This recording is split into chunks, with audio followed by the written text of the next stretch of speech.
দুধ কেটে ছানা হয়ে গেছে, একদম ফেলবেন না, এইভাবে মিষ্টি বানিয়ে ফেলুন।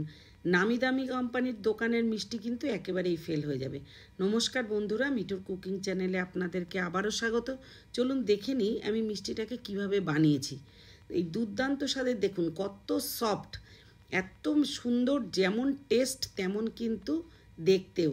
তো তার জন্য কি নিয়েছি, 1 কাপ ছানা নিয়েছি, মানে 1 লিটার দুধ একদম জাল দেওয়া ছিল, সেটাই কেটে ছানা হয়ে গেছে। আমি একটু লেবু দিয়ে আর একটু ছানা করে নিয়েছি। নিয়ে ছানার জলটা খুব ভালো করে চেপে, মানে কাপড়ে, শুকনো কাপড়ে চেপে বার করে নিয়েছি।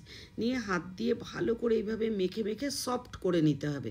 এরপর নিয়ে নিয়েছি 1/2 কাপ আমুল দুধ, আমুল মিল্ক পাউডার। আপনাদের মানে সবারই ঘরে এই আমুল দুধটা মোটামুটি থাকেই, খোয়া ক্ষীর বা এসব আনতে হয়, কিন্তু এই দুধটা থাকে। আর প্রথমে নিলাম 2 টেবিল স্পুন ময়দা, আর নিয়ে নিয়েছি 1/2 টিস্পুন সোডা, বেকিং সোডা। এটা নিয়ে খুব ভালো করে কিন্তু দুধ, সোডা, ময়দা এটা ভালো করে মিশিয়ে নিয়ে তারপর পনিরের সাথে মেশাতে হবে।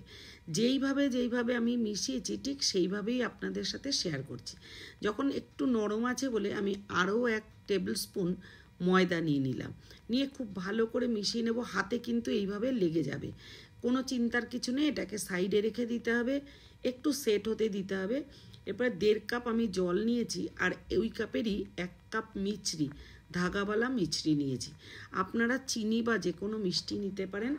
তো এরপরে এটাকে খুব ভালো করে ফুটিয়ে মিশিয়ে নেব। একদম যখন মিশে যাবে আর একটা চিটচিটে, মানে জাস্ট তেল তেলে একটা শিরা তৈরি হবে, ঠিক তখনই একটা স্লাইস পাতিলেবু, এর মধ্যে লেবুর রসটা দিয়ে দেবো, যাতে জমাট বেঁধে না যায় আর খুব সুন্দরভাবে শিরাটা থাকে।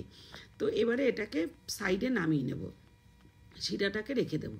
এবার গ্যাসের উনানে, মানে আমি ইন্ডাকশানে কড়াই বসিয়েছি, বসিয়ে তেল দিয়েছি, সাদা তেল, আর দিয়ে দিয়েছি 1 টেবিল স্পুন ঘি, দেশি ঘি। আর একটু হাতে ঘি মাখিয়ে নিয়ে, আর ওই ডোটার থেকে একটু একটু করে নিয়েছি, মানে 1 টেবিল স্পুন মতন নিয়েছি, আর হাতে লম্বা লম্বা করে শেপ দিয়ে নিয়েছি। আপনারা চাইলে গোল শেপও দিতে পারেন। তো এমন কোনো ম্যান্ডেটারি নেই, যেরকম লম্বা ল্যাংচার মতোই শেপ দিতে হবে।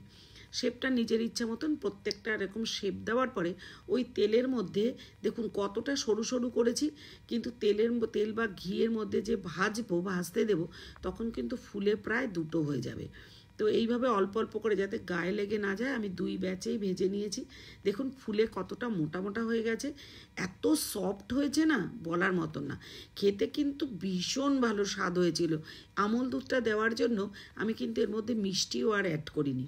এইভাবে ভেজে তুলে ডিরেক্টলি ওই যে শিরাটা বানিয়ে রেখেছিলাম মিছরি দিয়ে, ওটার মধ্যে দিয়ে দিয়েছি। দিয়ে এরকম সেকেন্ড ব্যাচটা ওই একইভাবে ভেজে নিয়েছি। আমি একটু লাইট কালার করেছি, চাইলে আপনারা আরও ডার্ক কালার করতে পারেন।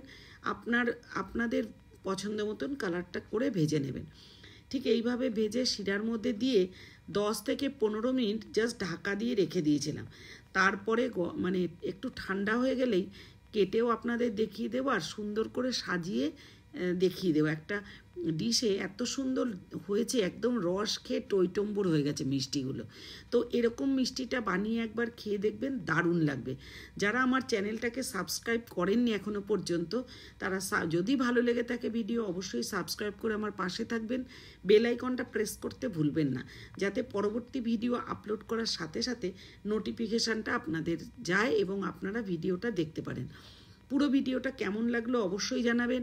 আর যারা আমার চ্যানেলটা অলরেডি সাবস্ক্রাইব করে আমার পাশে আছেন, বহু বন্ধু, বহু দিদি, বহু বোনেরা আমার সাথে আছে, বহু ভাইয়েরা আমার সাথে আছে, তাদেরকে অনেক অনেক ধন্যবাদ আমার ভিডিওগুলো দেখে এবং কমেন্ট করে বলে। তো দেখুন একটা কেটে দেখালাম, এবং আমি খেয়েও তার টেস্টটা আপনাদের জাস্ট এক্সপ্রেশন দিয়ে বোঝাতে পারলাম। ভিডিওটা ভালো লাগলে